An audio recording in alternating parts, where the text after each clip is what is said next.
నమస్తే. సామాన్యుడి చేతిలో సామాజిక అస్త్రం నెంబర్ 1 న్యూస్‌కి స్వాగతం. నేను రవీంద్ర. ఆంధ్రప్రదేశ్ రాష్ట్ర రాజకీయాల్లో కాస్త భిన్నమైనటువంటి పరిస్థితులే కనిపిస్తున్నాయి. అంటే సమీకరణాలు వేగంగా మారుతున్నాయి అని చెప్పడంలో ఎలాంటి సందేహం లేదు. ఇప్పుడు ప్రస్తుతం ఆంధ్రప్రదేశ్‌లో బలమైనటువంటి పార్టీలుగా తెలుగుదేశం పార్టీ, జనసేన, భారతీయ జనతా పార్టీ ఈ 3 పార్టీలు ఉన్నాయి. కూటమిగా. అధికారంలో కూడా ఈ 3 పార్టీలు. ఇట్లాంటి సందర్భంలో గతంలో కాస్త వైభవాన్ని కనబరిచినటువంటి పార్టీగా వైఎస్ఆర్‌సీపీ ఉంది. 2019 నుంచి 2024 వరకు ఏ రకమైనటువంటి పరిస్థితులు ఆ పార్టీలో ఉన్నాయి అనేది అందరికీ తెలుసు. బ్రహ్మాండమైనటువంటి సీట్లతో, భారీ మెజార్టీతో ఈ రాష్ట్ర ప్రజలు ఓటర్లు బ్రహ్మరథం పట్టారు ఫ్యాన్ పార్టీకి. కానీ అది నిలబెట్టుకోలేకపోయింది. దానికి అనేక రకాల కారణాలు ఉన్నాయి. ఎన్నో కాలిక్యులేషన్స్, మరెన్నో ఈక్వేషన్స్ కూడా ఉన్నాయి. స్వతహాగా ఆ పార్టీలో ఉన్నటువంటి నాయకులే ఆ పార్టీను మరింత పతన స్థాయికి తీసుకొచ్చింది అనడంలో ఎలాంటి సందేహం లేదు. ఇట్లాంటి క్రమంలో ప్రస్తుతం ఉన్నటువంటి రాజకీయ పరిస్థితుల నేపథ్యంలో వైఎస్ఆర్‌సీపీ పరిస్థితి ఏంటి? స్టేటస్ ఏంటి? అంటే ఏమీ లేదు. ఆ పార్టీ ముందుకు నడవాలంటే బలమైనటువంటి క్యాడర్ ఇంపార్టెంట్. ఎందుకనంటే ఇప్పటికే ఆ పార్టీలో కీలకమైనటువంటి నాయకులుగా ఉన్నటువంటి వారంతా వారి యొక్క ఆల్టర్నేటివ్ అనేది చూసుకున్నారు. ఉదాహరణకు బాలినేని శ్రీనివాసరెడ్డి కావచ్చు, అలాగే విజయసాయిరెడ్డి కావచ్చు, ఇలాంటివి చాలామంది జగన్కు అండగా దండగా ఉంటారనుకున్న వారంతా బయటికి వెళ్ళిపోయారు.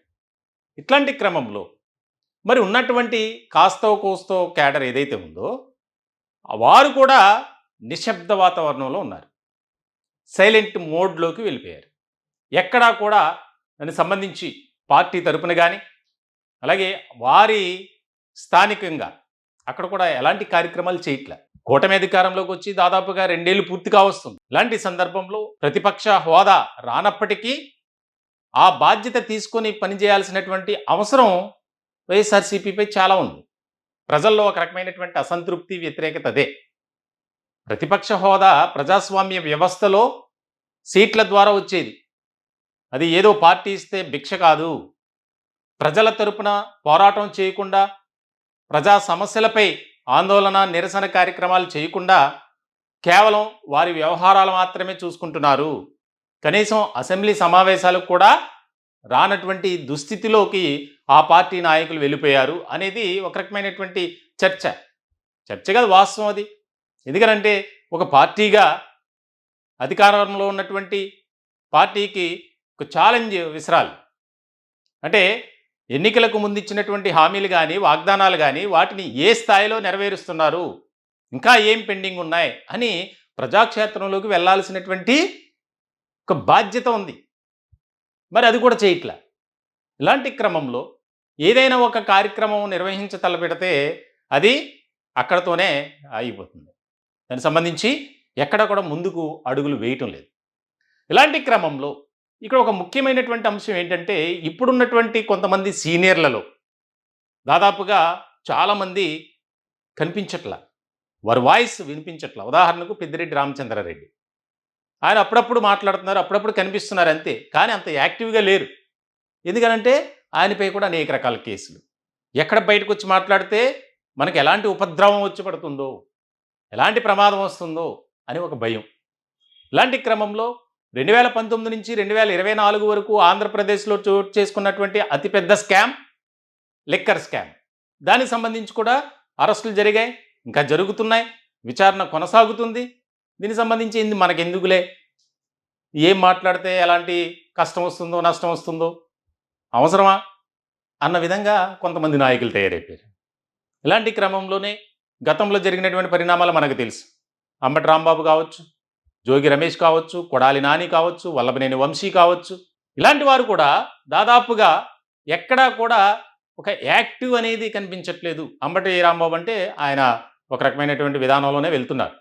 మిగిలిన వారంతా అంటే పార్టీకి ఎప్పుడూ కూడా ఒక సపోర్ట్‌గా ఉండేటువంటి వారు, ఒక ప్రొటెక్టివ్ సర్కిల్‌గా ఉండేటువంటి నాయకులు ఆ పార్టీలో కనిపించట్లా. ఉన్నటువంటి వారు బయటికి రావట్లా. ఒకవేళ కొత్త టీంని తయారు చేద్దామన్నా ఆ రకమైనటువంటి ఆలోచనే లేదు.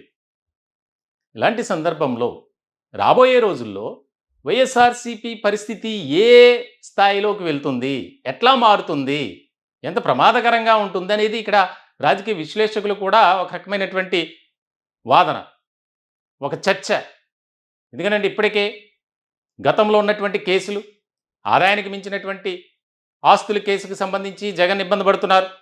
అది ఏ సమయంలో ఎలాంటి కష్టం తీసుకొస్తుందో తెలియనటువంటి పరిస్థితి. ఒక పక్కన లిక్కర్ స్కామ్, ఇవన్నీ కూడా ఒక ముప్పేట దాడి చేస్తున్నాయి జగన్పై అనేది చర్చ జరుగుతుంది.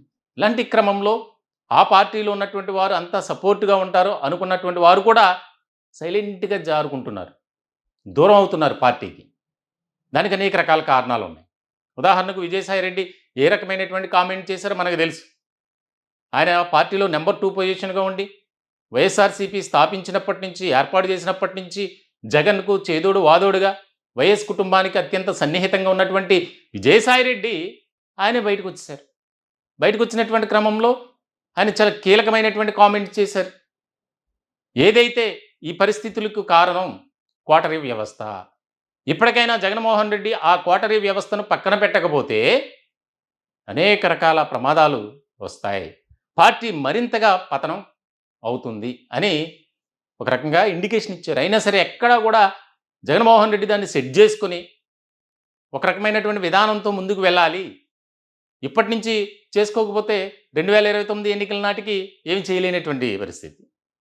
కాబట్టి మరి ఏ రకంగా ఆయన ముందుకు వెళ్తారు? ప్రత్యక్ష రాజకీయాల్లో ఆయనకు అనుభవం తక్కువైనప్పటికీ రాజకీయ కుటుంబం నుంచి వచ్చినటువంటి వ్యక్తిగా ఆయన మంచి నిర్ణయాలు తీసుకుంటారు.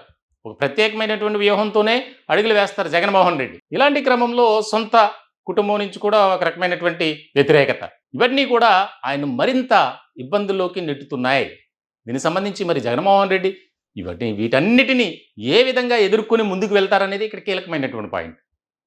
మరి ఉన్నటువంటి వారిని ప్రొటెక్ట్ చేసుకోవడానికి ఇప్పటికే కొంతమంది ఇతర పార్టీ నాయకులతో టచ్లోకి వెళ్ళారట. ఏమైనా అవకాశం ఉంటుందా, మాకేమైనా మీ పార్టీలో ఛాన్స్ ఉంటుందా అని.